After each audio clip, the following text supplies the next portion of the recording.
আসসালামু আলাইকুম। এই ভিডিওতে আমরা একটু আলোচনা করব আমাদের এই কোর্সে আমরা পরীক্ষাগুলো কিভাবে দিব সেই নিয়ে। আমরা এখন পর্যন্ত আমাদের গাইডদের সাথে আলোচনা করে যে পরিকল্পনা করেছি সেই অনুযায়ী আমরা আহ, ৩ ধরনের পরীক্ষা নিব, মানে প্রত্যেক সেমিস্টারে। একটা হচ্ছে উইকলি এক্সাম, যেগুলো মূলত এমসিকিউ বেসড। ২০টি এমসিকিউ থাকবে, মানে একটা উইকে যে যে টপিক পড়া হবে ওই টপিকগুলো থেকে 20টা এমসিকিউ থাকবে। প্রত্যেকটা এমসিকিউ এর মার্ক ১। এভাবে আর কি আমরা এমসিকিউ পরীক্ষা নিব উইকলি স্টাডি টপিকসের উপরে। আহ, এরপর আমাদের আরো ২ প্রকার যে এক্সাম, সেটা আমাদের আপাতত যেটা পরিকল্পনা আছে সেটা হচ্ছে ভাইবা এক্সাম।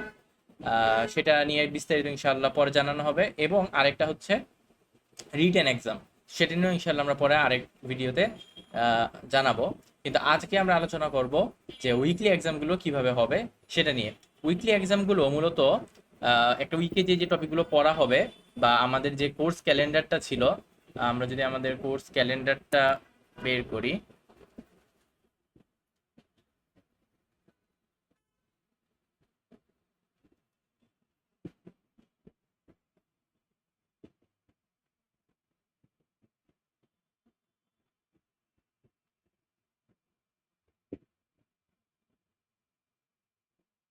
আমাদের যে কোর্স ক্যালেন্ডারটা, এই কোর্স ক্যালেন্ডারে আমরা দেখতে পাই যে কোন উইকে আমাদের কোন পড়াটা মানে অ্যাসাইন করা ছিল।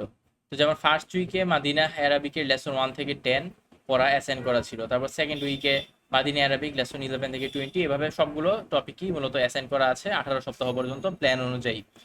তো যেই সপ্তাহে যেই পড়াটা অ্যাসাইন করা, সেই সপ্তাহে সেই পড়ার আলোকেই মূলত উইকলি টেস্টটা তৈরি করা হবে।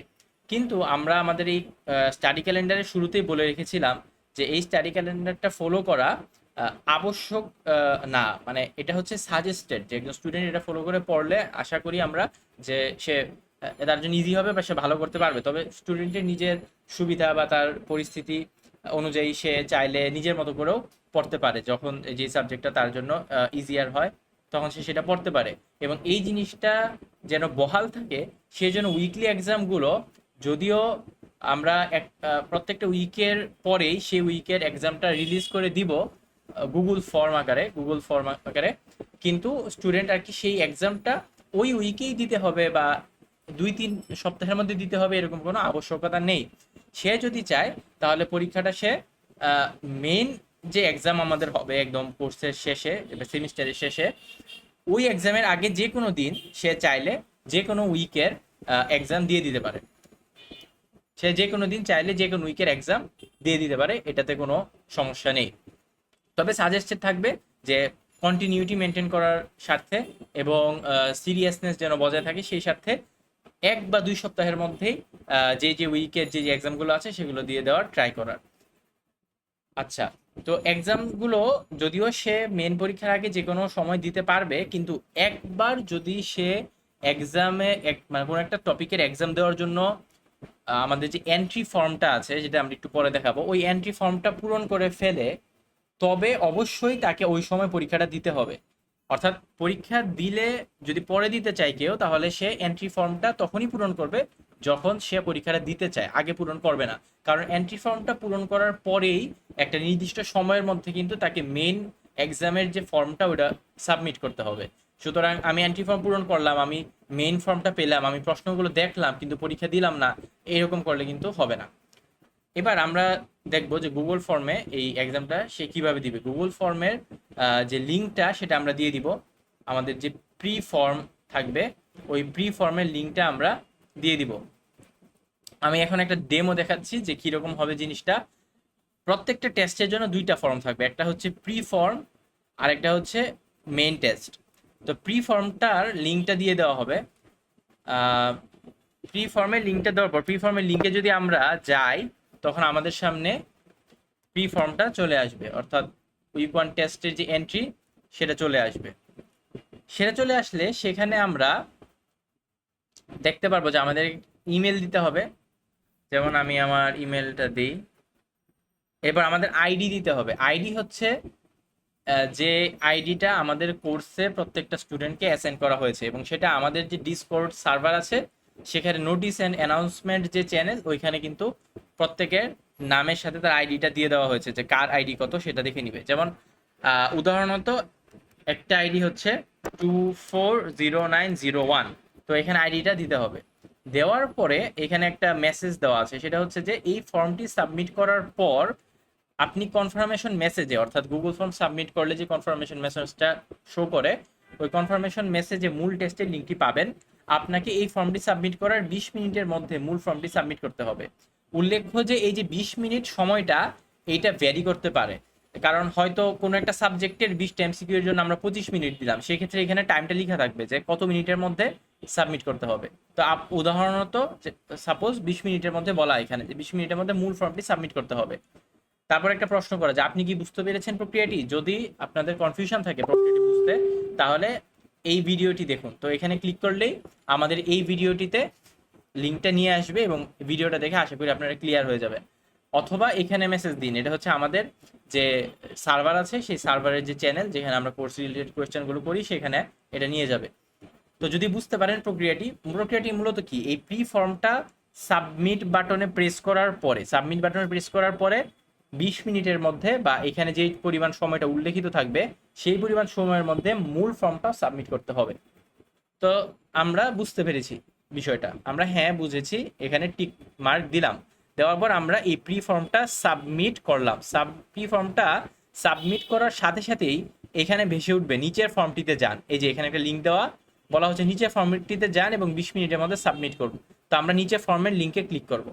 ক্লিক করলে আমরা আমাদের যে মেইন এক্সামের ফর্মটা সেটা পেয়ে যাব। মেইন এক্সামের ফর্মের শুরুতে আমাদেরকে আমাদের আইডিটা দিয়ে দিতে হবে এবং আমাদের পরের সেকশনে চলে যেতে হবে, নেক্সট। এবং প্রত্যেকটা প্রশ্নে আগে একটা সেকশন আগে আসবে, তো আমরা ব্যাকে গেলে আমরা আগের প্রশ্নে যেতে পারবো, নেক্সটে দিলে পরের প্রশ্নে। তো যেমন একটা ডেমো কোয়েশ্চেন আমরা এখানে দেখাচ্ছি যে এটি এর আরবি কি পুংলিঙ্গে, তো আমরা এটা জানি হাজা। তারপর আমরা নেক্সট দিলাম, তারপর দিলাম যে তুমি স্ত্রীলিঙ্গ কে এর আরবি কি, মানে এই প্রশ্নটা আরবি কি হবে, তুমি কে এর আরবি কি হবে। তো এখানে 4টা অপশন দেওয়া, মাল্টিপল চয়েস কোয়েশ্চেন অ্যাকচুয়ালি আমাদের উইকলিগুলা। তো এখান থেকে আমাদের যে সঠিক অপশনটা সেটা সিলেক্ট করতে হবে, করার পর আমরা সাবমিট দিয়ে দিব।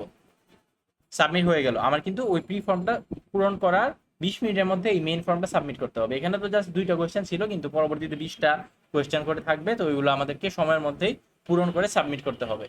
যদি 1-2 মিনিট এক্সট্রা লাগে, যেমন ইন্টারনেট কানেকশনের স্পিডের সমস্যা বা অন্য কোনো সমস্যা, সেটা কনসিডার করা হবে, কিন্তু কখনোই 5 মিনিটের বেশি এক্সট্রা টাইম নিলে সেটা কনসিডার করা হবে না। সেক্ষেত্রে টাইম পেনাল্টি হিসেবে আমরা কিন্তু মার্ক ডিডাকশন করব, মার্ক কমিয়ে দিব।